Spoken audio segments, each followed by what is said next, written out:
अगर हमारे पास आज राफेल होता तो शायद इससे भी नतीजा कुछ और होता। राफेल की कमी आज देश ने महसूस की है। Indian prime minister Narendra Modi ने ये अल्फाज आज से तकरीबन कोई 6 वर्ष पहले अदा किए थे। उनकी स्पीच का पस मंज़र शायद आपको याद ही होगा, अगर नहीं तो चलिए हम आपको बता देते हैं। ये बात है पुलवामा हमले के बाद 27 फरवरी 2019 की, जब पाकिस्तानी फोर्स ने इंडियन पायलट अभिनंदन का त्यारा मार गिराया था और उसे गिरफ्तार भी कर लिया था। इस वाक़ये ने भारतीय एयरफोर्स की सलाहियतों पर कई सवालात उठा दिए थे। जाहिर है जो हुकूमत इस सारी कशमकश की और शर्मिंदगी की जिम्मेदार थी, उसने खुद को कवर अप करने के लिए कोई न कोई जवाब तो गढ़ना ही था। तो नरेंद्र मोदी ने ये बयानिया पेश किया कि अगर रफ़ाइल होते तो नताइज मुख्तलिफ होते। इसके साथ ही मोदी ने अपोजिशन को तनकीद का निशाना बनाया, जो फ्रांस के साथ राफेल की जल्द ख़रीदारी में रुकावट बन रही थी, ऐसा उनका ख्याल था। अब दोस्तों ज़रा फास्ट फॉरवर्ड करते हैं और 6 साल बाद मई 2025 में आते हैं।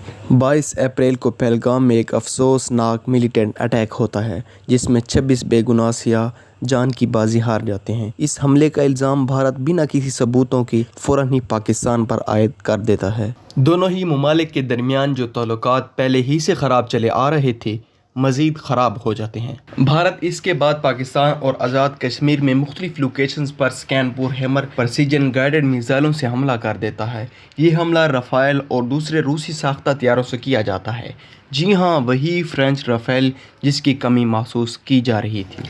लेकिन दोस्तों नताइज इस बार भी कुछ मुख्तलिफ नहीं होते, बल्कि 2019 के मुकाबले में भारत को कई ज़्यादा ज़िल्लत का सामना करना पड़ता है। 6 और 7 मई की रात पाकिस्तान में भारतीय जारियत के बाद भारत को अपनी नौयत की मुनफरिद डॉग फाइट में फाइटर जेट से पाकिस्तान के दावों के मुताबिक हाथ धोना पड़ते हैं।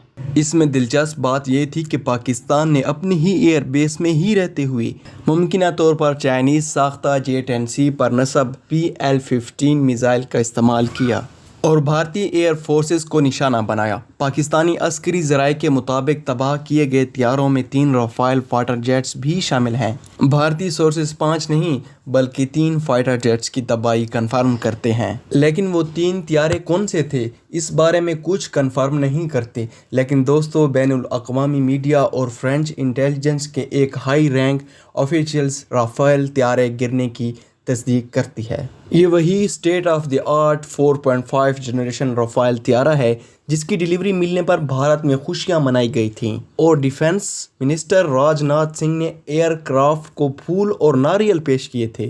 एयरक्राफ्ट के नीचे लीमू रख कर भी इसे वेलकम किया गया था। जाहिर है इतनी तादाद में भारतीय तैयारे गिराए जाना मौजूदा मॉडर्न वारफेयर में एक बड़ी खबर थी। ऐसा